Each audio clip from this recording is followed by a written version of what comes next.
సువార్త, లూకా సువార్త 1వ అధ్యాయము 5 నుండి మనం కొన్ని వచనములను మనం చదివి ధ్యానం చేసుకుందాం. సరే, ఇక్కడ మనము లూకా సువార్త 1వ అధ్యాయంలో మనం చూస్తున్నాం. ఎవరు మనకు ముఖ్యమైన మనుషులు కనపడతారంటే ఎలిజబెత్, జకరియా. జకరియా అంటే అర్థము ఏమిటి అని అంటే దేవుడు గుర్తుంచుకుంటాడు. God remembers. జకరియా అర్థమా? దేవుడు గుర్తు పెట్టుకుంటాడు. మనం గుర్తుపెట్టుకుంటామా? మనం మర్చిపోతాం. కానీ దేవుడు మర్చిపోయేవాడు కాదు, దేవుడు గుర్తు పెట్టుకుంటాడు. ఎలిజబెత్ అంటే అర్థం ఏంటిదంటే నిబంధన, వాగ్దానం, ప్రామిస్. వాగ్దానం చేస్తే తెంపనీకైతా? అసలు వాగ్దానం అంటే ఏంటిది? నువ్వు వాగ్దానం చేసావంటే నువ్వు నిలబడతావని. సో దేవుడు వాగ్దానము తెంపడు అని ఒక విధంగా జకరియా, ఎలిజబెత్లకి అర్థంగా ఉండే ఉంటున్నది. ఇక్కడ మనము ముఖ్యంగా మనము చూసుకుంటే ఏమి చూడొచ్చు అని అంటే వాక్య అంశము దేవుని సమయం, మానవుని సమయం. God's time and man's time. సమయము అనేది మనందరికి చాలా ప్రాముఖ్యం, చాలా ఇంపార్టెంట్ టైం. అంతేనా కాదు? కొన్ని ఏ విధంగా ఉంటే అంటే ఈ సమయానికి ఈ పని జరగాలి, కానే కావాలి, జరగకపోతే ఏమైంది తెలుసా? అది మనకు తెలుసు. సమయం అనేది మనకు చాలా ప్రాముఖ్యమైనది. కొన్ని సమయాలు మీకు చెప్పడం ఎలాంటి సమయాలు ప్రాముఖ్యమైనవి, అవి దాటిపోద్ది అనుకుంటాం మనం. డబ్బుల విషయం అంతేనా? ఈ టైం మీద డబ్బు కట్టాలి, ఆ టైం దాటితే ఏమవుతుంది? మానం పోద్ది. ఏమా? డబ్బుల విషయం. ఇంకా అన్నా రేషన్ బియ్యం. ఓకే, రేషన్ బియ్యం ఆ టైంకి పోకపోతే బియ్యం దొరకవు. టైం చాలా ప్రాముఖ్యం. ఇంకా బిడ్డల వివాహాలు 22, 23 నుంచే సంబంధాలు చూస్తూ ఉంటారు. అమ్మాయికి సమయం దాటుతూ ఉంటే భయం అయిపోద్ది. టైం కొన్ని సందర్భాలు అంటే పోయిన సమయము తిరిగి మరలా రాదు. సమయం చాలా ప్రాముఖ్యము అయింది.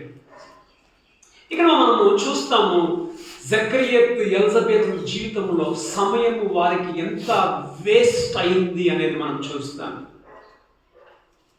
కానీ దేవుడు దాన్ని ఏ విధముగా ఆశీర్వాదకరముగా దాన్ని చేశాడు అనేది మనం ఇక్కడ నేర్చుకుంటాం. దేవుడు వాక్యానికి, దేవుడు ప్రార్థనకి ఎన్ని రకాలుగా జవాబిస్తాడు అని అంటే 3 రకాలుగా జవాబిస్తాడు. మొదటి రకం ఏంటో తెలుసా? మీరు మాట్లాడక ముందే దేవుడు ఏం చేస్తాడండి? ఏమా, నువ్వు ఇంకా నోరు తెరవక ముందే దేవుడు ఏం చేస్తాడు? నీకు సహాయం చేస్తాడు. అది మీరు తర్వాత చదువుకోండి. యెషయా 65:24 ఉంటుంది. వారు మొరపెట్టక మునిపే నేను వారికి ఉత్తరం ఇచ్చదను అంటాడు. ఇంకొక ప్రార్థన, ఏం ప్రార్థన అంటే నేను నీకు తట్టుకునే శక్తిని ఇస్తా, కానీ నేను ఆ బాధల నుంచి నేను బయటికి తీయను. ఇది 2వ జవాబు. అర్థమేంటిది? నీ ప్రార్థన జవాబు రాదు. నువ్వు ఎంత ప్రార్థన చేసినా, దేవా నాకు ఈ కష్టం బయటికి తీ అని అంటే దేవుడు తీయడు, కానీ తట్టుకునే శక్తిని ఇస్తాడు. ఇది 2వ జవాబు. 3వ జవాబు ఏంటంటే ఇస్తా, ఆగు. ఏంటిదిమా? ఇస్తాను కానీ ఆగు. ఈ జవాబుని మనము ఈ లూకా సువార్త 1వ అధ్యాయంలో మనం చూస్తాం. ఎలిజబెత్ జకరియాకి పుట్టిన కుమారుడి పేరు ఏం పేరమ్మా? బాప్తిస్మిచ్చి యోహాను. బాప్తిస్మిచ్చి యోహాను సాధారణమైన వ్యక్తి కాదు. ఎవరైనా బాప్తిస్మిచ్చి యోహాను యేసు ప్రభువు కంటే ముందు వెళ్ళిన వ్యక్తి, యేసు ప్రభువుని లోకానికి పరిచయం చేసిన వ్యక్తి బాప్తిస్మిచ్చు యోహాను. బాప్తిస్మిచ్చు యోహాను లేకపోతే యేసు ప్రభువుని లోకానికి పరిచయం చేసే వ్యక్తి లేడు. ఈయన లేకపోతే యేసు ప్రభు ఎవరు తెలియదు. సో యోహాను లోకములోనికి రావడము, యేసు ప్రభు లోకంలోనికి రావడం ఎంత ముఖ్యమో యోహాను లోకంలోనికి రావడం కూడా అంతే ముఖ్యం. కారణం ఏంటంటే మనం చూస్తాం, యోహాను పుట్టుకను గురించి పాత నిబంధనలో రాయబడి ఉంది. ఓకేమా? సో ఇప్పుడు ఇలాంటి సందర్భాలలో ఇది ఎప్పుడు మాట జరిగింది? ఇది చదవండి, 5వ వచనం. యూదయ దేశపు రాజు అయిన హేరోదు దినములలో, హేరోదు రోమా రాజు, ఇది 37 నుండి 4 BC, క్రీస్తు పూర్వం. ఈ హేరోదు రాజు 37 నుండి 4 క్రీస్తు పూర్వం వరకు ఆయన అప్పుడు జరిగిన కథ అన్నమాట, జరిగిన విషయం ఇది హేరోదు దినములలో. మరి ఇప్పుడు గమనిస్తే మెస్సయ్య వస్తాడు అని పాత నిబంధనలో రాయబడి ఉంది. అదేవిధంగా మెస్సయ్యాకి ముందు ఎవరు? నేను ఏలియాను పంపిస్తానంటాడు. చదవడం ఇక్కడ మలాకి 4:5 చదవండి. మలాకి 4:5.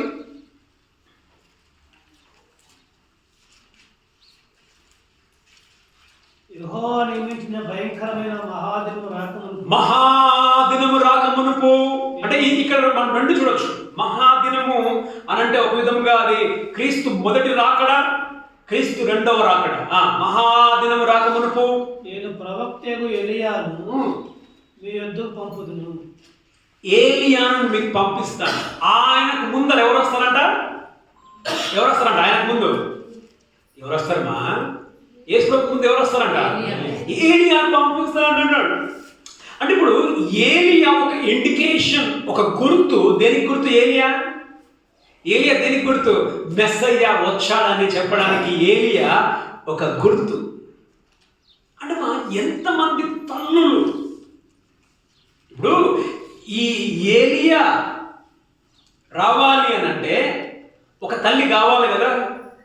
ఒక తల్లి కావాలని అందరు తల్లులు పుడతారు, ఒక తల్లికే పుడతాడు.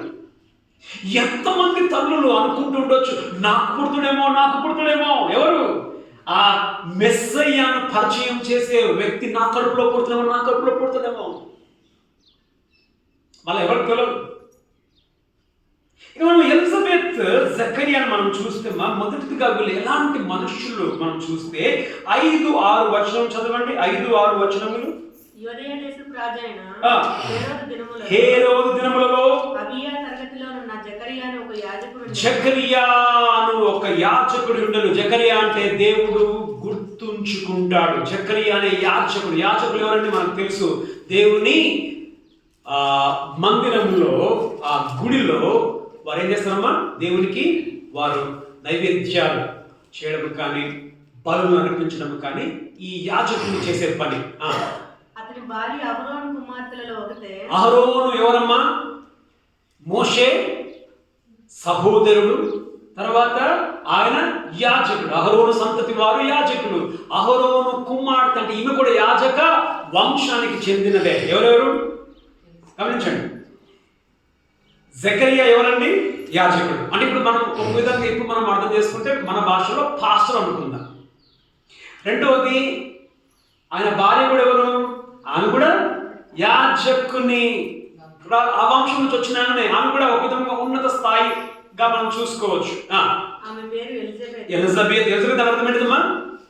దేవుడు అంటే వాగ్దానం అనేది. వీళ్ళిద్దరు దేవుని యొక్క సకలమైన ఆజ్ఞల చొప్పునను. మొదట ప్రతి ఆజ్ఞ, బైబిల్లో మనకి ఎన్నో ఆజ్ఞలు ఉన్నాయి. పాపం ఏంటిదండి? పాపం అంటే ఏంటిది? గాయత్రి, పాపం అంటే ఏంటిదిమా? ఆజ్ఞ అతిక్రమమే, చేయొద్దన్న పని చేయడమే పాపం. వీళ్ళు దేవుని యొక్క సకలమైన ఆజ్ఞల చొప్పునను, అంటే దేవుడు చెప్పిన ప్రతి మాటను న్యాయ విధులు అంటే న్యాయం ఏంటిది? ఇది న్యాయం, ఇది అన్యాయం. వాళ్ళు న్యాయముగా ప్రతి న్యాయము న్యాయ విధులు ఎట్లా బ్రతకాలి, ఆ న్యాయముగా వాళ్ళు బ్రతకాలి, అన్యాయంగా వాళ్ళు బ్రతకలేదు. న్యాయం చెప్పను ఎట్లున్నారంట మా వీళ్ళు? నిరపరాధులు అంటే మా శుద్ధముగా వీళ్ళు బ్రతికారు. గమనించండి, ఇక్కడ వీళ్ళ వృత్తి, వీళ్ళ పని ఏ పని? యాజకులు. ఆ యాజకులకు తగ్గ బ్రతుకు ఇద్దరికి ఉంది. ఎవరెవరికి ఉంది? జకర్యాకి ఉంది, ఆయన భార్యకి. ఎంత మంచి కుటుంబం వీళ్ళు, ఎంత మంచి భార్య భర్తలు వీళ్ళు. నిజంగా ఇలాంటి భార్య భర్తలు మనకు కనపడరా? చాలా తక్కువ. ఇలాంటి ఫ్యామిలీ, ఇలాంటి భార్య భర్తలు అంటే చాలా ఆశీర్వాదం. అది సకలమైన ఆజ్ఞల చొప్పులను, సకలమైన న్యాయ విధుల చొప్పున నిరపరాధులు మన బ్రతుకులు ఏ విధంగా ఉంటాయండి? మనము దేవుని యొక్క ప్రతి ఆజ్ఞను మనం గైకొంటామా? మనము ఆజ్ఞలు ఉంటాయి, ఆజ్ఞలకు మనం మెలకలు పెడతాం. మెలక పెడతాం మెలకలు. ఒక్క ఉదాహరణ నేను చెప్తాను. ఆఫ్కోర్స్ వాక్యం చెప్తూ ఉంది, స్త్రీలు బోధించొద్దని వాక్యంలో ఉంది. పౌలు అంటాడు నిల్చోవద్దు అని అంటాడు. కానీ ఈరోజు మనం చూస్తాం చాలా మంది ఆడవాళ్ళు బోధకులు, పాస్టర్లుగా ఉన్నారు.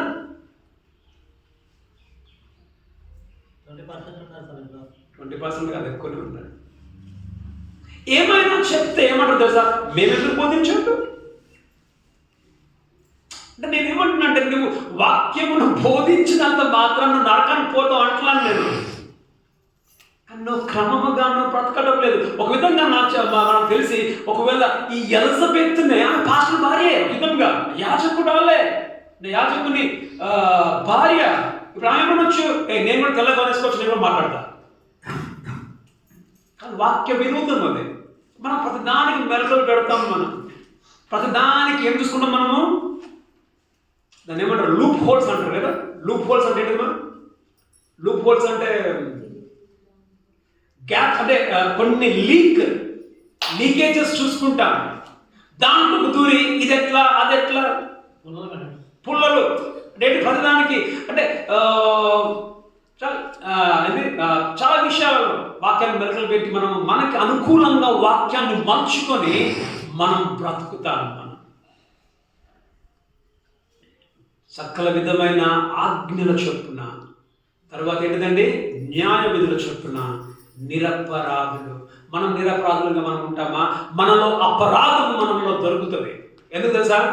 మనం వాక్యాన్ని మనకిష్టంగా మలుచుకొని వాక్య వ్యతిరేకంగా మనం బ్రతుకుతాం. అంటే వాక్యాన్ని వాక్యముగా మనం తర్జుమా చేయం.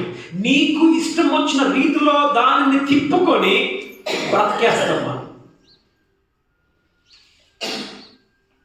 నిరపరాధులు వీళ్ళు, అపరాధం లేదు. ఈరోజు ఒకవేళ ఇప్పుడు మనల్ని చూస్తే మనలో అపరాధం ఉంటుందా ఉండదా? ఎంతమంది చెప్పగలరు అన్న నాలో అపరాధం కనబడదన్నా అని? మనలో అపరాధాలు మనకున్నాయి. నిరపరాధులను దేవుని దృష్టికి నీతిమంతులై ఉండిరి. తర్వాత ఏంటంటమ్మా? వీళ్ళ యొక్క బ్రతుకు ఏంటంటే దేవునికి విధేయత. తర్వాత దేవుని దృష్టికి ఏంటంట? నీతిమంతులు. ఎవరి దృష్టికి మా నీతిమంతులు? దేవుని దృష్టికి. అమ్మా, నువ్వు ఎవరినైనా నువ్వు మోసం చేయొచ్చు, దేవుణ్ణి మనం మోసం చేయలేక కాదు. ఎందుకు? దేవుడు ఇప్పుడు మనుషులు నీ పై ప్రవర్తనను చూస్తారు, కానీ మనుషులు నీ లోపల జరిగేది మనుషులు చూడలేరు. దేవుడు మాత్రమే చూడగలరు నీ లోపల జరిగేది కూడా. మనుషుల ముందు నువ్వు ఎంత మంచి పేరైనా సంపాదించుకోవచ్చు, కానీ అదే పేరు దేవుడు చెప్తాడా? మనం చూస్తాం. యేసు ప్రభు కూడా లూకాసు వార్తలో మనం చూస్తాం 3వ అధ్యాయం చివరి 2వ అధ్యాయంలో 3వ అధ్యాయం చివరి వచనంలో ప్రభువైన యేసుక్రీస్తు దేవుని దయందును మనుషుల దయందును, మనుషుల దయలో దేవుని దయలో అంటే దేవుడు కూడా సూపర్ అన్నాడు. ఎవరిని? యేసు ప్రభుని. ఇప్పుడు అదే దేవుడు సర్టిఫికెట్ ఇస్తున్నాడు. ఎవరి గురించి? జకరియా ఎలిజబెత్ గురించి. ఏమని? వీరు నీతిమంతులు అని. దేవుడు నీ గురించి నా గురించి నీతిమంతులు అని చెప్పడానికి వీలవుతుంది. అనేక సార్లు మనం దేవుణ్ణి అంటే ప్రజల్ని మనం మభ్య పెట్టవచ్చు, కానీ దేవుడు మనుషులు మనకు సర్టిఫికెట్ ఇవ్వచ్చు ఏమని, పద్మ సూపర్. కానీ అదే దేవుడు పద్మ సూపర్ అంటాడా? వీళ్ళు మొదటిగా మనం చూస్తున్నాం, వీళ్ళు దేవునికి ఇష్టలుగా వీళ్ళు బ్రతికారు. ఇప్పుడు ఇష్టలుగా బ్రతికినప్పుడు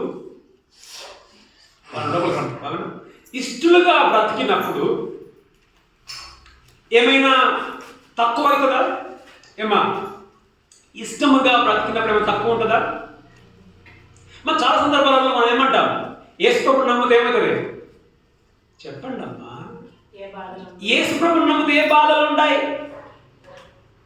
అంత బాగే ఉంటుంది. నీ అప్పులు పోతాయి, నీ ఆరోగ్యం బాగైతుంది, నువ్వు బిల్డింగ్లు కడతావు, రకరకాలుగా చెప్పేవాళ్ళు మనం వింటాం.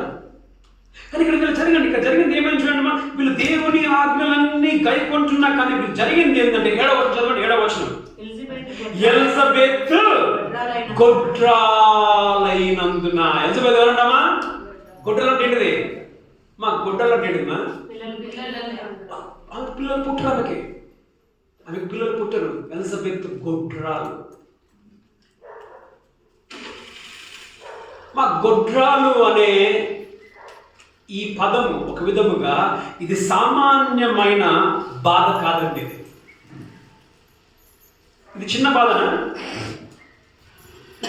ఈ రోజుల్లోనే పిల్లలు లేకపోతే ఎంతో బాధపడతారు. పిల్లలు కావాలని లక్షలు ఖర్చు పెడితే ఆ దేవస్థానము ఈ దేవస్థానము తిరిగి అది మింగి ఇది మింగి పిల్లల్ని కనడానికి ప్రయత్నం చేస్తున్న టెస్ట్ ట్యూబుల్ బేబీస్ అని.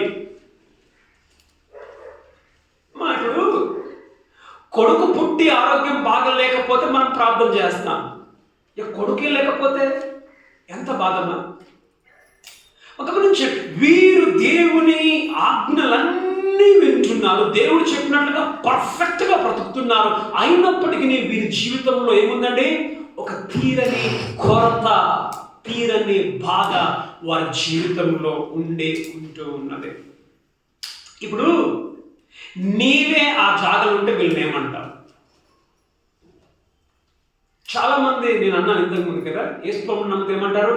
మీరు యేసు ప్రభువుని నమ్ముకున్నారు కదా, మీకు కష్టాలు ఉండొద్దు కదా, యేసు ప్రభువుని నమ్ముకున్నారు కదా, నీకు రోగాలు రావద్దు కదా, యేసు ప్రభువుని నమ్ముకున్నావు కదా, నీకు మీ బతుకులు ఇట్లా ఏడవద్దు కదా అనేవాళ్ళు ఉండరా? చాలా మంది ఉంటారు, చాలా మంది అంటారు.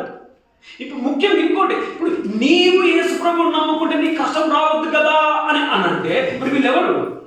వీళ్ళు నమ్ముకున్న వాళ్ళు కాదు, వీళ్ళు ఎక్కువ పాస్టర్లు. వీళ్ళనేమన్నా, ఓ నువ్వు పాస్టర్ కదా, నీకే కష్టమా? నువ్వు కదా ప్రార్థన చేస్తావు వేరే వాళ్ళకి పిల్లలు లేకపోతే అంటారా? పిల్లలు లేకపోతే నువ్వు ప్రార్థన చేస్తావు, నీకే పిల్లలు లేరు. ఏమా మన వాక్యం చూస్తూ ఉన్నాం. యేసు ప్రభువుని నమ్మినంత మాత్రాన, యేసు కొరకు నువ్వు బ్రతికినంత మాత్రాన నీ బ్రతుకులో అంతా కరెక్ట్గా ఉండాలి అనేది బైబిల్ చెప్పడం లేదు. బైబిల్ అంటుంది అప్పుడప్పుడు నీకేమవుతుంది? ఇలాంటి బాధలు కూడా నీకు వస్తాయి. ఇప్పుడు బాధ వచ్చినప్పుడు మనం ఏం చేస్తాం? సాధారణంగా కష్టం వచ్చినప్పుడు మనం ఏం చేస్తాం? యేసు ప్రభువుని నమ్మినాం, నీకు కష్టం వచ్చింది, నువ్వేం చేస్తావు? ఏం చేస్తామా? Very good. వీళ్ళు ఏం చేస్తారు? చదవండి 13వ వచనం. అప్పుడు ఆ దూత అతనితో, జకరియా భయపడకుము, నీ ప్రార్థన వినబడినది. అంటే అర్థం ఏంటిదమ్మా? జకరియా ఎలిజబెత్ ఇప్పుడు ప్రార్థన వినబడిందని అర్థం ఏంటి? వీళ్ళు ఏం చేశారు? వీళ్ళు ప్రార్థన చేశారు. మూడోదిగా మనం చూస్తున్నాము, వీళ్ళు ప్రార్థన చేశారు. దేని కొరకు ప్రార్థన చేశారంటే, అయ్యా మాకు పిల్లలు కావాలి, మాకు పిల్లలు పుట్టడం లేదు. మనం కూడా ప్రార్థన చేస్తాం. మన బాధలు, మన కష్టాలు, నీ బిడ్డల గురించి కావచ్చు, నీ దేని గురించి అయినా కావచ్చు, మనం ప్రార్థన చేస్తాం. వీళ్ళు ప్రార్థన చేశారు. అందుకే నీ ప్రార్థన వినబడినది. ఇప్పుడు ప్రార్థన చేసినా మనకేం కావాలి? మనం ఏం చూస్తాం? ప్రార్థన చేసిన తర్వాత దేని కొరకు ఎదురు చూస్తాం?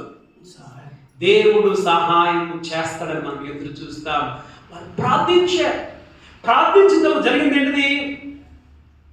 7వ వచనం చదవండి. ఎలిజబెత్ గొడ్రాలైనందున వారికి పిల్లలు లేకపోయి వారిద్దరు బహుకాలము గడిచిన వృద్ధులైరి. మనం చూస్తున్నాం. 4వది ఏంటండి? వీళ్ళిద్దరు ఎవరంట? ముసలి వాళ్ళు. అంటే అర్థమేంటది? వారి సమయం దాటిపోయింది.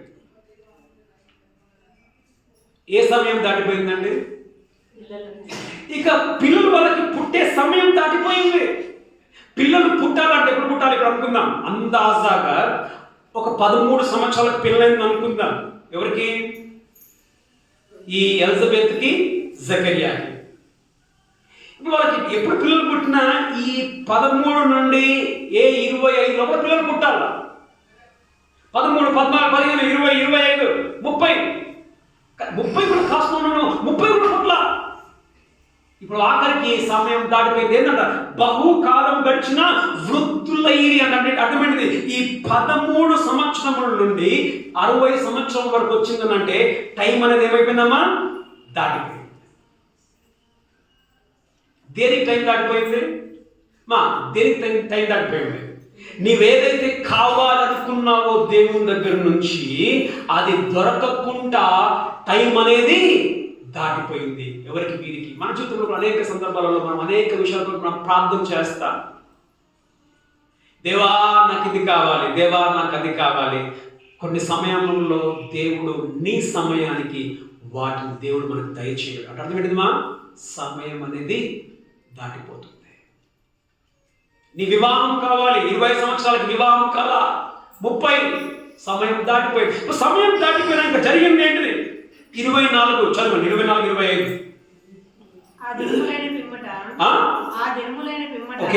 అతని భార్య ఎలిజబెత్ గర్భవతి అయి మనుషులలో నాకుండిన అవమానమును చాలండి, అవమానమును తీసివేయుటకు. అమ్మ సమయం దాటిపోతే ఏం జరుగుతుందండి? అవమానం వస్తుందా రాదా? నిష్ఠురం చేస్తారా చేయరా? అవమానం, మనుషుల్లో నాకుండిన అవమానం.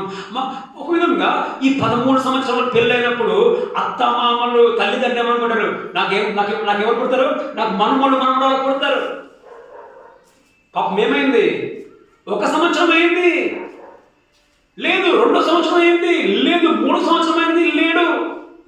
ఇప్పుడు ఒక మాట, ఇప్పుడు వేరే వాళ్ళు వీళ్ళకి పెళ్ళి అయిపోయి 4 సంవత్సరాలు అయిపోయింది. వేరే వాళ్ళకి పెళ్ళి అయిపోయి వాళ్ళకి పిల్లడు పుడితే ఎలిజబెత్కి ఎంత బాధ ఉంటుందండి?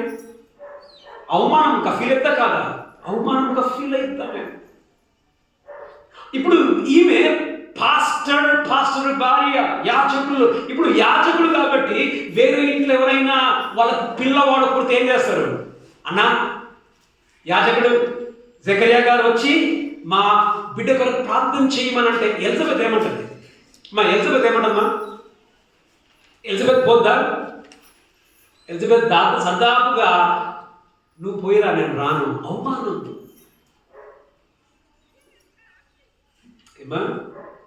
అనేక సార్లు మనం ఇది చూస్తూ ఉంటాం, ఈ అవమానం. చాలా మంది ఇప్పుడు గొడవలు అయితే అనుకో, గొడవలు అయితే ఇప్పుడు ఈమె పిల్లలు లేరు, 5 సంవత్సరాల నుంచి అనుకుందాం. నీకు 10 మంది పిల్లలు ఉన్నారు. ఈమె నీ మీద గొడవ కోసం నువ్వేం చేస్తావు? ఏమని తిరుగుతావు? నువ్వు గొడ్రాలా, గొడ్డుదారా, నాకు వచ్చినాను అంటరా. మా మనుషుల్లో నాకుండిన అవమానము అని ఎలిజబెత్ అంటూ ఉందంటే టైం దాటిపోయిన దాన్ని బట్టి అవమానము గుండా ఎలిజబెత్ పోయిందమ్మా. నీ జీవితంలో కూడా నీకు ఏదైతే దేవుడు సమయానికి చేయాలనో చేయని దానికి నువ్వు అవమానం గుండా నువ్వు పోవచ్చు. మనుషులు అనొచ్చు నిన్ను ఏమని? ఇప్పుడు ఏమంటారు? నువ్వు యాజకుడివి కదా, నువ్వు అహరోను కుమార్తెల్లో ఒకదానివి కదా, నీకే పిల్లలు లేనెందుకు? అమ్మా మనం కూడా అంటున్నా, మీరు చర్చికి పోతారు కదా, మరి నీ బతికెందుకు అట్లా తెలుస్తుంది? మా అవమానం గుండా కొన్ని సందర్భాలలో మనం సమయానికి జరగకపోతే అవమానాల గుండా మనం కూడా వెళ్తాం. ఇప్పుడు అవమానం గుండా పోయారు వీళ్ళు. తర్వాత 18వ వచనం, జకరియా ఇది నాకేలాగు జరుగును. చాలండి. ఇప్పుడు జకరియా ఏమంటున్నాడు? ఇది నాకేలాగు జరుగును అంటే ఇది జరుగుతుంది అని అంటే ఇప్పుడు ఏది? ఇప్పుడు దూత వచ్చి ఏమంటున్నాడు? నీవు కుమారుని కంటావు. ఇప్పుడు ఇది నాకు జరుగుతుంది అని అంటే నమ్మకం ఉన్నట్ట, ఇది నాకు ఎలాగూ జరుగును అంటే నమ్మకం ఉన్నట్ట. ఇక్కడ నమ్మకం ఉందా, నమ్మకం లేదా? నమ్మకం లేదు. ఇది నాకు ఎలాగూ జరుగును అంటే దేవుని మీద నమ్మకం పోయింది. ఎవరికి పోయిందమ్మా? జకరియా ఎలిజబెత్కి దేవుని మీద నమ్మకం పోయింది. అమ్మ, అనేక సందర్భాలలో మనకు కూడా నమ్మకం పోద్ది. ఎందుకు నమ్మకం పోద్ది? జరగవలసిన సమయానికి జరగకపోతే జరగకూడని సమయంలో జరుగుతుందా? అమ్మా అమ్మా ఇప్పుడు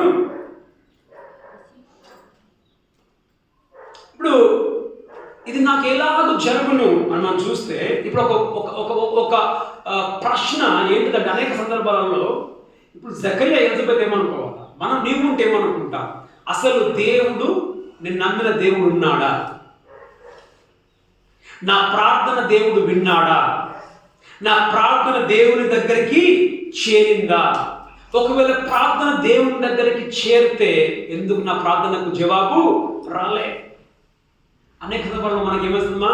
అనుమానాలు. దేవుని మీద మనకి నమ్మకం పోతుండే. ఏమని? దేవుడు విన్నాడా లేదా? నా ప్రార్థన గాలినే కలిసిపోయిందా? సో మనం ఇక్కడ ఏం చూస్తున్నామా? మొదట మీరు దేవుని సకలమైన ఆజ్ఞలు విన్నారు. రెండవది వీరికి అయినా కానీ ఒక లోటు అనేది వాళ్ళకి ఉన్నట్టుగా మనం చూసుకున్నాం. వారు ప్రార్థించారు, తర్వాత వారి సమయం దాటిపోయింది, తర్వాత జనముల మధ్య అవమాన పాలయ్యారు. దేవుని మీద నమ్మకం కూడా వారికి పోయింది. ఇప్పుడు 13వ వచనం చదవండి. 13వ వచనం, దూత అతనితో భయపడకము, నీ ప్రార్థన వినబడింది. చాలండి. ఇప్పుడు ఇది నాకు ఎలాగూ జరుగును, నమ్మకము లేదు. దేవుడు విన్నాడా వినలేదా? దేవుని దగ్గరికి ప్రార్థన చేరిందా చేరలేదా? నమ్మకం లేదు. కానీ దూత ఏం చెప్తున్నాడమ్మా? నీ ప్రార్థన వినబడినది. ఎప్పుడు నీ ప్రార్థన వినబడిందని చెప్పంటా ఉన్నాడు. ఎన్ని సంవత్సరాలకి? 60 సంవత్సరంలో వయసు అప్పుడు నీ ప్రార్థన వినబడినది. అమ్మా అనేక ఒక విధంగా మనం అనుకుంటే జకరియా ఎలిజబెత్ మర్చిపోయి ఉండొచ్చు వారి ప్రార్థన. అసలు వారు 12 సంవత్సరాలకు ప్రార్థించారు. 13, 14, 15, 30, 40 వరకు ప్రార్థన చేశారు. ఇంకా వాళ్ళు ఏమనుకోవచ్చు? బంద్ చేసి ఉండొచ్చు వాళ్ళ ప్రార్థనని. వాళ్ళు మర్చిపోయారు. ఏం మర్చిపోయారు? అసలు మేము ప్రార్థన చేసింది కూడా వాళ్ళకు గుర్తు లేదు. కానీ దేవుడు ఏమంటున్నామా? నీ ప్రార్థన వినబడినది. ఎప్పుడు వినబడింది? ఇప్పుడు పోస్ట్ చేస్తే పోస్ట్ ఎక్కడికి పోవాలా? నువ్వు ఎక్కడికైతే పంపించాలని పోవాలా లేదా? చేరాలి అక్కడికి. మొన్న ఎవరు అంటా ఉన్నారు, వాళ్ళు ఎక్కడికి పోస్ట్ చేశారంట, మన ఇండియాలోనే నేపాల్ బార్డర్ ఏముంది బాబు? నేపాల్, అస్సాంకి పోస్ట్ చేశారంట. అస్సాంకి పోస్ట్ చేస్తే ఆ పోస్టులు తిరిగి తిరిగి తిరిగి తిరిగి నేపాల్ వెళ్ళిపోయింది. చేరవలసిన కాడికి చేరలేదు. కొన్నిసార్లు ఇప్పుడు ఇక్కడి నుంచి బెంగళూరుకి పోస్ట్ చేస్తే ఇవాళ పోస్ట్ చేస్తే అందుకుంటుంది. అస్సాంకి పోస్ట్ చేస్తే అస్సాంకి పోకుండా నేపాల్కి పోయింది. ఇప్పుడు అనేక సార్లు ఇప్పుడు మనం ఏమన్నామంటే నేను ప్రార్థన చేసిన తిరుక్కొని నేపాల్కి, ఎక్కడికి? అస్సాంకి పోయింది, నేపాల్కి వెళ్ళిపోయింది. నన్ను ఇంకా అస్సాంకి పోలా.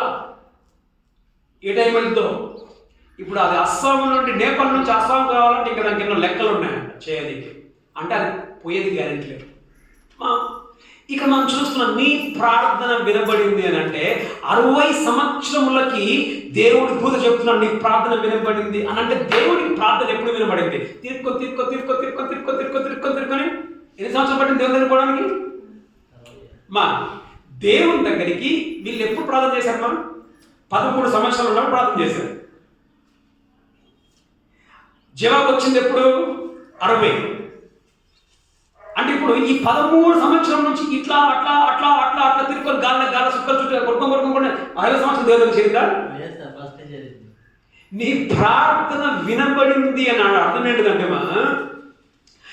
ఈ 60 సంవత్సరములకి జవాబు వచ్చినప్పుడు వినపడలా, లేకపోతే ప్రార్థన ఎప్పుడో మధ్యలో వినపడలా, ఎప్పుడు వినపడినది అని అంటేమా మొదటిసారి ఎప్పుడైతే జకరియా ఎలిజబెత్ గుర్తించారో ఏమని, మాకు పిల్లలు పుట్టరు, వాళ్ళకి ఎప్పుడైతే గుర్తించారో వాళ్ళకి అర్థమైంది ఎక్కడికి పోవాలి మేము, ఎక్కడికి పోవాలి మేము, కన్నపల్లికి పోవాలి, దేవుని దగ్గరికి మేము పోవాలి.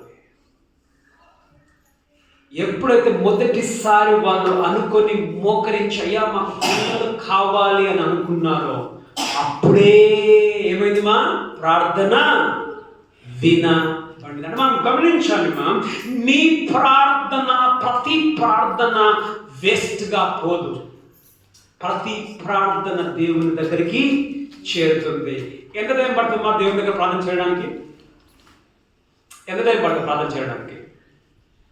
ఎంత టైం పడుతుందా? ఇప్పుడు మనం విన్నాం, దూరంలో ఉన్న ఆయన దగ్గరగా. ఎంత టైం పడుతుందా? సెకండ్. నువ్వు నీ మనసులోకి ఇట్లా అని అంటాడు, మీరు మాట్లాడక ముందుకే నేను ఉత్తరం ఇస్తాను అంటాడు. నీ మనసులో లేక ముందుకే ఆయన విన్నాడు, తెలుసా ఆయనకి. అప్పుడేమా కాబట్టి మనకు ధైర్యం ఏంటంటే మన ప్రతి ప్రార్థన దేవుడుకి చేరుతుంది. ఇప్పుడు మనము అనుకోండి, ఇప్పుడు నీకు ఎక్కడైనా అర్జీ ఇచ్చామనుకుందా, ఎంఆర్ ఆఫీసర్, బిఆర్ ఆఫీసర్ అంటే ఏం మాట్లాడు, తాలూకా ఆఫీస్. తాలూకా ఆఫీస్ దగ్గరకు నువ్వు ఏం చేసినావు, సార్ నువ్వు సంతకం పెట్టాను కదా, ఏమంటాడు, అమ్మా నువ్వు రేపు రాపోవమ్మా, లేదా ఒక 5 ఏళ్ళు నడుచుకొని రమ్మా అంటాడు. అది ఎక్కడ పెడతాడు, అది ఎక్కడ పెడతాడు, ఆ పేపర్ అక్కడ పెడతాడు. నీకు భయం, ఆడ పెట్టుకున్నాడు ఉంటుందా ఉండదు, అది కానీ పేపర్లు ఉన్నాయి. నువ్వు మళ్ళా వారం రోజులకు పోతే అప్పుడు ఏం చేస్తా ఉంటాడు, వెతుకుతా ఉంటాడు ఫైల్. ఏమా ఫైల్ వెతుకుతా ఉంటాడు. అప్పుడు మనకి ఏమవుతుంది, భయం అవుతుంది. కొన్నిసార్లు ఏమంటాడు, అమ్మ నీ ఫైల్ అసలు నువ్వు ఇచ్చినావు, నాకు అసలు ఇచ్చినావా? మా కొన్ని సందర్భాలలో మనుషుల దగ్గర నువ్వు ఇచ్చే ఫైల్ మిస్ కావచ్చు, కానీ దేవుని దగ్గరికి పోయే ప్రతి ప్రార్థన అది భద్రపరచబడి ఉంటుంది. ఏ ప్రార్థన మిస్ కాదు. నీ ప్రార్థన వినబడింది, ఏ ప్రార్థన వినబడింది. మరి ఎప్పుడు వచ్చింది చదవండి, 11 కంటిన్యూ చేయండి. నీ ప్రార్థన వినబడింది, నీ భార్య అయిన ఎలిజబెతు నీకు కుమారుణ్ణి కంటుంది. ఎన్ని సంవత్సరాలు అప్పుడు? 60 సంవత్సరాల ముసలానే నీ భార్య కుమారుణ్ణి కంటుంది. ప్రార్థన వినబడింది 13 సంవత్సరాలప్పుడు. జవాబు వచ్చింది ఎప్పుడుమా?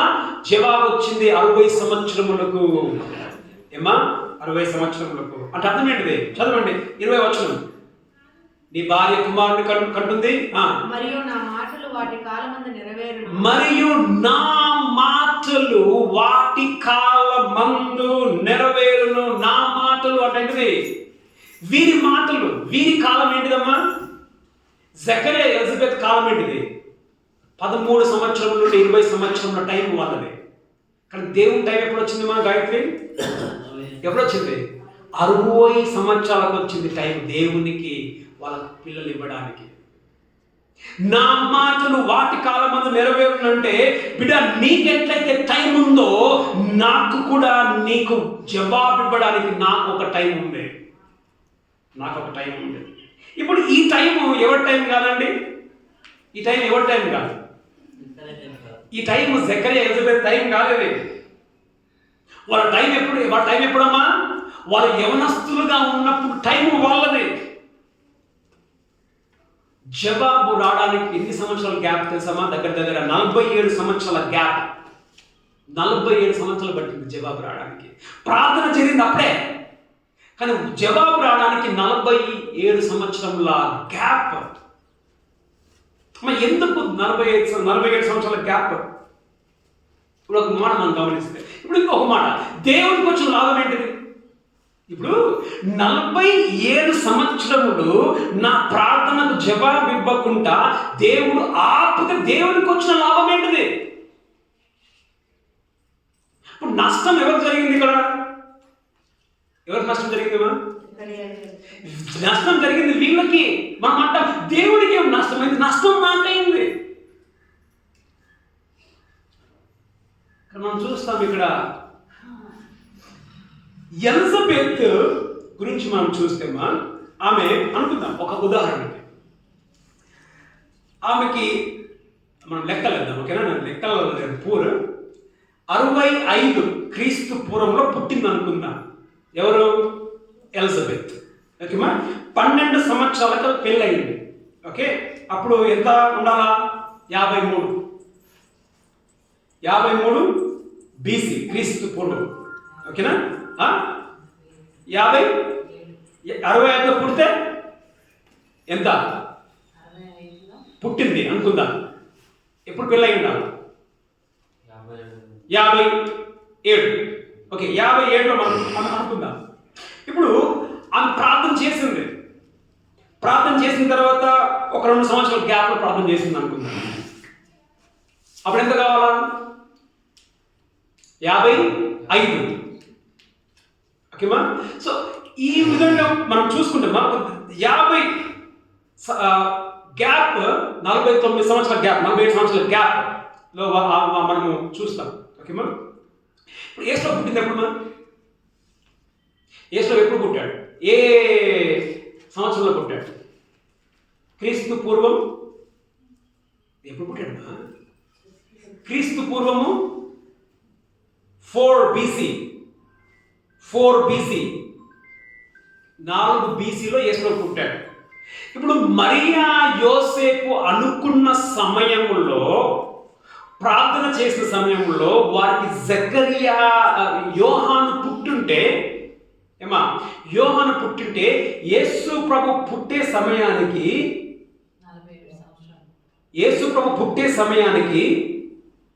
యోహాను వయసు ఎంత? 47 సంవత్సరం. ఓకేమా? 47 సంవత్సరములు ఎవరికి? యోహానుకి. యేసు పుట్టినప్పుడు. యేసు ప్రభు బాప్తిసం తీసుకుందే ఎన్ని సంవత్సరాలకి? 30 సంవత్సరాలకి. బాప్తిసం ఇచ్చి యోహాను ఎప్పుడు బాప్తిసం ఇచ్చి లోకానికి పరిచయం చేశాడు యేసు ప్రభువుని? 30. యేసు ప్రభు 30 ఉన్నప్పుడే బాప్తిసం ఇచ్చి యోహాను ఏం చేసిందంటే లోకానికి పరిచయం చేశాడు యేసు ప్రభువుని. ఇప్పుడు అనుకుందాం, 47 సంవత్సరములు యేసు ప్రభు పుట్టే టైం. యేసు ప్రభుని పరిచయం చేసే సమయానికి ఎంత వయసు పెరుగుతుంది? 47 + 30 ఎంత? 87 సంవత్సరాలు అయిపోతాడు. ఎవరు? యోహాను. 87 సంవత్సరాలకి యోహాను పరిగెత్తుకొని పోనీకే కదా, ఇదిగో పరలోక రాజ్యం సమీపించి ఉన్నది, మారు మనసు పొందుడి అని యోహాను చెప్పడానికి అయితే? యోహాను చెప్పడానికి కాదు. అప్పటికి యోహాను ఏం కావాలా? యోహాను కర్ర పట్టుకొని ఇట్లా నడుచుకొని పోవాలి. గమనించండి, దేవుడు ఆపి పెట్టాడు అని అంటే అర్థమైంది తెలుసమ్మా? యేసు ఎప్పుడు పుట్టాడు? యేసు ఎప్పుడు పుట్టాడు? గలతీ 4:4 ప్రకారం కాలం పరిపూర్ణమైనప్పుడు, కాలం పరిపూర్ణమైనప్పుడు బైబిల్ తీయండి. కాలం పరిపూర్ణమైనప్పుడు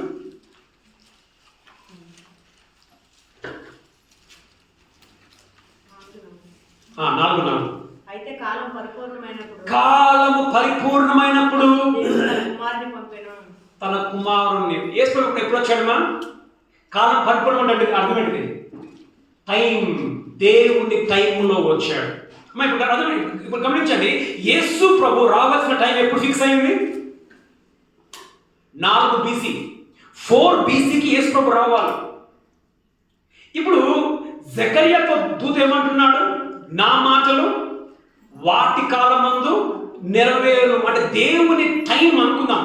దేవుని టైము యేసు ప్రభు 4 BCలో రావాలి అని అంటే నా మాటలు వాటి కాలంలో నెరవేరునంటే ఎప్పుడు పంపించారు దశమా? యోహాను దగ్గర దగ్గర ఒక 3 నెలల గ్యాప్ అంతే. ఎవరికి? ఎస్ అమ్మా 6 నెలల గ్యాప్ యోహానుకి, యేసు ప్రభుకి. అమ్మా ఇప్పుడు అక్కడ ఒకవేళ వాళ్ళు ప్రార్థన చేసినప్పుడు ఆపకపోయి ఉంటే యేసు ప్రభు కన్నా ముందు పోయేవాడా యోహాను? యేసు కన్నా ముందు పోయేవాడు కాదాయన. అందరి మనుషులలో ఒక మనుషునిగానే మిగిలిపోయేవాడు. కానీ దేవుని టైంలో అది జరిగింది కాబట్టి చదవండి. మరి దేవుని టైంలో జరిగింది కాబట్టి 14 చదవండి. 14-17 అతడు ప్రభు దృష్టికి గొప్పవాడై ఓకే మద్యమైనను తాగక తన తల్లి గర్భమును పుట్టినది మొదలుకొని పరిశుద్ధాత్మతో నిండుకొనిన వాడే ఇశ్రాయేలీయులలో అనేకులను ప్రభువైన వారి దేవుని వైపునకు త్రిప్పును మరియు అతడు తండ్రుల హృదయములను పిల్లల తట్టుకును అవిధేయులను నీతిమంతుల జ్ఞానమును అనుసరించుటకును త్రిప్పి ప్రభువు కొరకు అయత్తపడి ఉన్న ప్రజలను సిద్ధపరచుటకై ఏలియా యొక్క ఆత్మయు మనం చూసుకున్నాం. ఎక్కడ? మలాకి 4:5 ఏలియా యొక్క ఆత్మయు శక్తి గలవాడై ఆయనకు ముందుగా వెళ్ళును గనుక నీకు సంతోషమును, చూడండి, నీకు సంతోషమును మహా ఆనందమును. ఏంటట? ఏమున్నాయి ఇక్కడ? సంతోషము. ఇప్పుడు మామూలుగా అందరికి పుట్టినట్లు పుట్టి ఉంటే ఈయన అందరిలో ఒక పిల్లవాడు. సంతోషం మాత్రమే, కానీ మహా ఆనందము కాదు. ఎందుకు మహా ఆనందమ్మా? ఎందుకు మహా ఆనందం? ఈయన ఎవరు? యేసు ప్రభుని లోకానికి పరిచయం చేయబోయే కుమారుడు పుడుతూ ఉన్నాడు. అంటే ఇది అసాధారణమైన జవాబు కాదు.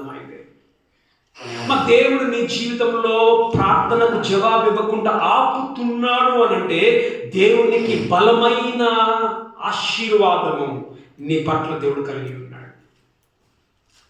బలమైన ఉద్దేశం దేవుడు కలిగి ఉన్నాడు. ఇప్పుడు ఆ టైంకి ఇచ్చి ఉంటే ఇంత గొప్ప ఆశీర్వాదం కాదు. ఇప్పుడు ఎంత గర్వంగా వాళ్ళకి ఫీల్ అవుతారమ్మా. ఇప్పుడు యేసు అంటాడు మనము చూస్తే ఇక్కడ సువార్తలలో యేసు అంటాడు. మత్తయి 11:11 చదవండి. మత్తయి 11:11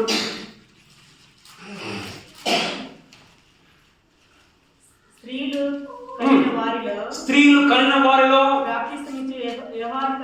బాప్తిస్మిచ్చు యోహాను కంటెను చూడమా, గొప్పవాడు ఎవడు పుట్టలేదంటమా. ఎవరు? స్త్రీలు కన్న పిల్లల్లో బాప్తిస్మిచ్చు యోహాను కంటే గొప్పవాడు యేసువే అంటా ఉన్నాడు. ఒకవేళ వాళ్ళు ప్రార్థించిన ఆ సమయానికే పుట్టింటే ఈయన గొప్పవాడు కాకపోయేవాడు. మనం నేర్చుకుంటున్నాం ఏంటిది? మనం దేవునికి ఒక సమయం అనేది నీ జీవితంలో దేవుడు కలిగి ఉన్నాడు. నువ్వు ప్రార్థన చేస్తుండొచ్చు, దేవా నా భర్తను మార్చు, నా కుటుంబాన్ని మార్చు, నా గ్రామాన్ని మార్చు, నాకు అది కావాలి. దేవుడిని అడుగుతున్నావేమో, దేవుడు జవాబు ఇవ్వడం లేదేమో. అర్థం ఏంటిదిమా? దేవుడు మర్చిపోయిందనా? దేవుడు మర్చిపోలా. దేవుడు ఆపుతున్నాడు. కారణం ఏంటంటే నీకు గొప్ప ఆశీర్వాదం ఇవ్వడానికి. ఇంకోటి అక్కడ ఏమంటుందంటే నీకును తర్వాత పుట్టినందున అనేకులను సంతోషిస్తారంట. నీకు మాత్రమే కాదు ఆశీర్వాదం, అనేకులకి ఆశీర్వాదం. మా దేవుడు నీకు ప్రార్థనకు జవాబును ఆపుతున్నాడంటే నీకు గొప్ప ఆశీర్వాదం కొరకు, నీకు మహా ఆనందం కలగడం కొరకు. తర్వాత ఏంటన్నా ఇతరులకు కూడా అది ఆశీర్వాదకరంగానే. కానీ ఆ కొంచెం సేపు నువ్వు అవమానకుండా పోవాలి, తప్పదు. ఇప్పుడు ఇంకొక మాట మనం గమనిస్తే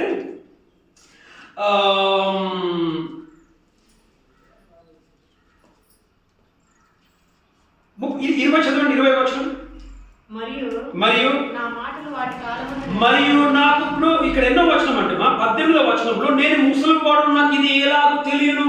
చూడండి, నేను ముసలి వాడను, ఇది నాకు ఎలాగో తెలియనట్టు అర్థమైంది. ఇప్పుడు దేవుని దూత దేవుని దగ్గర నుంచి వర్తమానం తీసుకుని వచ్చాడు. ఏమని తీసుకుని వచ్చాడు? నీవు కుమారుని అంటావు. ఇప్పుడు దేవుడే అంటున్నాడు నీ కుమారుని అంటావు అంటే ఇప్పుడు జకర్యా ఏమనాలా? మా జకర్యా ఏమనాలమ్మా? ఏమనాలా? అయ్యా ఎంత మంచి మాట నమ్మినావయ్యా, అప్పుడైనా పుట్ల ఇప్పుడైనా పుడితే అదే చాలా అనుకుంటాం కదా. ఇప్పుడు ఏమంటున్నాడు ఇక్కడ జకర్యా? ఏమంటున్నాడు? ఇది నాకు ఎలాగో తెలియదు, నేను ముసలి వాడను, ఇది నాకు ఎలాగో తెలియదు, నేను ముసలి వాడను అంటే ఇది జరగదు. ఏమంటున్నామా? ఇది జరగదు. ఎందుకు జరగదు? 12 సంవత్సరాలు గట్టిగా ఉన్నప్పుడే నా భార్య పిల్లవాడిని కనకపోతే 60 సంవత్సరాల ముసలిది ఎట్లా పిల్లవాడిని కట్టది? ఇది జరగదు. ఇప్పుడు దేవుడు ఏమనాలా? చాలా మంది పాస్టర్లు అంటారు కదా, ఏమంటారు? ఇప్పుడు ప్రార్థన చేస్తాడు, నువ్వు బాగా ఏమంటారు? ఏమంటారు? మా బాగా నీకు విశ్వాసం లేదు, నేను వెళ్ళిపోతాను, నేను ఉద్దేశం. ఇప్పుడు ఇక్కడ దూత ఏమనాలా? ఇది ఎట్లా జరుగును అంటే దూత ఏమనాలా? ఓ నమ్మలే కదా, పక్కకి పోతే ఏమన్నా? నువ్వు నమ్మలేదు కదా, నీకు పిల్లలు ఇవ్వను కదా, నీకు పిల్లలు ఇవ్వను అనలా. కానీ ఏమంటున్నాడు? నీవు వాటిని నమ్మలేదు కనుక, 20వ వచనం, మరియు నీవు నా మాటలు వాడకాలందరూ నీవు వాటిని నమ్మలేదు కనుక ఈ సంగతులు జరుగు దినం వరకు నీవు మాట్లాడక మౌనివై ఉండుమని అతనితో చెప్పడం గమనించండి. దేవుడు ప్రార్థనకు జవాబుని ఆపలా. గమనించండి, ప్రార్థనకు జవాబుని ఆపలా. కానీ ఏం చేశాడమ్మా? నమ్మలేదు కాబట్టి యోహాన్ని శిక్షించాడు కానీ జవాబును మాత్రము ఖచ్చితంగా ఇచ్చాడు. ఎందుకు దేవుడు ఆపలా? నమ్మలేదు కానీ పక్కెళ్ళిపోయాడా? ఎందుకు నమ్మలేదు కాదా అని చెప్పేసి కొడుకులను ఇవ్వకుండా దేవుడు ఆపలా? అమ్మ, ఎందుకు దేవుడు పిల్లల్ని ఇవ్వాలా అంటే ఇవ్వకుండా ఆపేసి? ఎందుకంటే మానవుని యొక్క నైజం అది. మన మనుషులమా కాదా? మనుషులముగా ఖచ్చితంగా మనం నమ్మం. ఎందుకంటే ఆ టైంలో జరగవలసింది జరగలేదు అని అంటే ఈ టైంలో ఎక్కడ జరుగుతుంది? అది దేవుడే కానీ మనం ఏమంటాం? దేవుడితో కూడా కాదులే అంటామా? యోహాన్ అదేవిధంగా జకర్యా కూడా ఒక మనుషుని లాగానే ఇక దేవుడితో కూడా కాదులే, అది సహజం. ఏంటమ్మా? ఆ అనుమానం అనేది సహజం. అది దేవుడికి తెలుసు. మన మనుషులు మనం దేవుళ్ళగా గొప్పగా నమ్మేయడానికి. అయితే దేవుడు జవాబును ఆపలా, జవాబును ఇచ్చాడు. కానీ ఏం చేశాడండి? ఏం చేశాడు? శిక్షించాడు. మరి దేవుడు నీకు జవాబును ఖచ్చితంగా ఇస్తాడు. నువ్వు ఒకవేళ నమ్మకపోయినా నువ్వు వదిలేయచ్చు. ఏమని? యాప్ వదిలిపోయిందిలే, ఇంకా అప్పుడు కాలే, ఇంకెప్పుడైతే దేవుడు చెయ్యడేమో అనుకోని నీకు నమ్మకం ఉండకపోవచ్చు. కానీ నా మాటలు వాటి కాలమందు నెరవేరు. మన దేవుడు ఖచ్చితంగా నీ జీవితంలో నువ్వు అడిగిన దానికి జవాబును ఖచ్చితంగా ఇస్తాడు. ఇప్పుడు కాకపోయినా అది 10 సంవత్సరాలే కావచ్చు, ఖచ్చితంగా ఇస్తాడు. నువ్వు నమ్మకపోయినా, నువ్వు మర్చిపోయినా నీ ప్రార్థనను ఆయన మాత్రము మర్చిపోడు. వాటి కాలం ముందు జవాబు ఖచ్చితంగా వచ్చి తీరుతుంది. ఇంకొక మాట మనం చూస్తాం. అబ్రహాంతో ఏమన్నాడు? తీసే పర్లేదు కానీ అబ్రహాంతో ఏమన్నాడు? 17:21 ఆదికాండంలో, నేను వచ్చు ఈ కాలమునకు నీ భార్య కుమారుని కంటది. నేను ఈ టైంకి వస్తా అంటే అర్థమేంటిది? దేవుడు 9 గంటల 1 నిమిషానికి మాట ఇచ్చాడు. ఏమని? వచ్చే సంవత్సరానికి ఈ టైంకి నీ భార్య, వచ్చే సంవత్సరానికి 9 గంటల 1 నిమిషం దేవుడు టైం పెట్టాడు అనుకోండి. దేవుడు చెప్పిన అదే సంవత్సరం 9 గంటల 1 నిమిషానికి ఆమె గర్భవతి అయింది. మా దేవుడికి టైం అనేది ఉంది. ఆయన ఖచ్చితంగా నీ జీవితంలో ఇది చిన్న పని కాదు, ఇది చిన్న పని కాదు, అసాధారణమైన గొప్ప పని. మా దేవుడు నీ జీవితంలో గొప్ప కార్యాలు చేయాలని దేవుడు ఆశ కలిగి ఉన్నాడు. మరి ఆశ కలిగి ఉన్నాడు, బాగానే ఉంది. జకర్యా మీద ఎట్లా బతికారమ్మా? నిరపరాధులుగా, నీతిమంతులుగా, సకలమైన ఆజ్ఞల చొప్పున దేవుని దృష్టికి నీతిమంతులుగా బ్రతక. నీ బ్రతికే విధంగా ఉంది. అంత బ్రతికిన వాళ్ళకే లోటు ఉన్నది. మరి నువ్వు నీ బ్రతికే విధంగా ఉంది. మనం దేవుని చెప్దాం, అయ్యా నేను కూడా నీ వాక్యానుసారంగా నేను నిరపరాధంగా నేను బ్రతుకుతా, నీతిమంతుగా నీ దృష్టిలో నేను బ్రతుకుతా. దేవునికి మనం ప్రార్థన చేద్దాం. దేవుడు నీ ప్రార్థనకు జవాబు ఇవ్వనంత మాత్రాన వద్దు అన్నట్టు కాదు, ఆపిపెట్టడంతే, కానీ ఖచ్చితంగా ఇస్తాడు. అది గొప్ప ఉద్దేశము కొరకు, నీకు గొప్ప ఆనందం కొరకు దేవుడు వాటిని భద్రపరిచి పెట్టాడు. యోహాను బాప్తిస్మం ఇచ్చే యోహాను ప్రభు యేసుక్రీస్తుకు ముందరగా ఏం చేసినామా అదొక్కసారి ముగించుకున్నామా. మీరు చదవండి మత్తయి సువార్త 3:1-3. మత్తయి రాసిన సువార్త 3:1-3. ఆ దినముల యందు బాప్తిస్మం ఇచ్చే యోహాను వచ్చి పరలోక రాజ్యము సమీపించి ఉన్నది, మారు మనసు పొందులని యూదయ అరణ్యములో ప్రకటించుచుండెను. ఓకే, ప్రభు మార్గము సిద్ధపరచుడి, ఆయన త్రోవను సరళము చేయడని. ఓకే, అరణ్యములో కేకవేయు ఒక శబ్దము అని ప్రవక్త అయిన యెషయా ద్వారా చెప్పబడిన వాడితడే. కళ్ళు మూసుకుందాం, ప్రార్థన చేసుకుందాం. దేవుని వాక్యం మనం విన్నాం, జకరియా ఎలిజబెత్ మనం చూసుకున్నాం, ప్రార్థించాడు. జవాబు ఆలస్యమైనా కానీ ఖచ్చితంగా జవాబు వచ్చింది. మా దేవుడి జీవితంలో నీ ప్రార్థనకు జవాబు ఆపుతున్నాడు. ఆపినంత మాత్రాన వద్దు అని దేవుడు ఆపిపెట్టలా, ఆపాడు మాత్రమే. ఒక సమయం ఉంది అని అంటున్నాడు, నా మాటలు వాటి కాలమంతా నెరవేరును. నీ జీవితంలో నీ సమయానికి కావాల్సింది నీకు కావట్లేదు, దొరకలేదేమో. 10 మందిలో అవమానం గుండా నువ్వు పోయావేమో. నీకు దేవుడు ఇంకా చేస్తాడని నమ్మకం కూడా పోయిందేమో. కానీ దేవుని వాక్యం సెలవిస్తుంది, నువ్వు చేసిన మొదటిసారి నువ్వు చేసినప్పుడే దేవుని దగ్గర ప్రార్థన చేయలేదు. కేవలం సమయం కొరకు అది ఆగి ఉంది. నా మాటలు వాటి కాలమందు నెరవేరును. దేవుడు గొప్ప ఉద్దేశం కలిగి ఉన్నాడు. నీకు ఆనందం, మహానందం, ఆనందం కొరకు దేవుడు పెట్టాడు. ఈరోజు దేవుడు మనం చెప్తాం, అయ్యా నేను జకరియా ఎలిజబెత్ వలె నిందారహితంగా నీ వాక్యము చెప్పిన నేను బ్రతుకుతాను. దేవుడికి మనం వాగ్దానం చేస్తాం. దేవుని కొందరు నీ వాక్యం బట్టి మీకు కొందరు జకరియా ఎలిజబెత్ జీవితంలో ప్రభు మీరు ప్రార్థించారు. సమయం దాటిపోయినప్పటికీ ప్రభా మీరు ప్రార్థనలు వారు మర్చిపోయినప్పటికీ నీవు గుర్తు పెట్టుకొని ప్రభా వాటిని నువ్వు నెరవేర్చావు. ప్రభు మా జీవితంలో కూడా మా ప్రార్థనలు వింటున్నావు. నువ్వు నెరవేర్చేంత మాత్రాన వదలడం లేదు. నువ్వు ఖచ్చితంగా నీ సమయంలో చేస్తావు. అప్పటి వరకు ప్రభు మేము ఓపికను కలిగి ప్రభు మేము జకరియా ఎలిజబెత్ కూడా నిందారహితముగా నీ వాక్యం చొప్పున బ్రతుకులకు సహాయం చేసి నడిపించమని ప్రార్థించి మీకే వందనములు స్తుతులు చెల్లించి యేసుక్రీస్తు నామములో ప్రార్థించి వేడుకొంచున్నాం మా ప్రియ పరలోక తండ్రి. ఆమేన్. తండ్రి యొక్క కుమారుని యొక్క పరిశుద్ధాత్మ యొక్క సహవాసం కృష్ణ అందరికీ ఇప్పుడు నేను సదాకాలంతో నడిపించును గాక.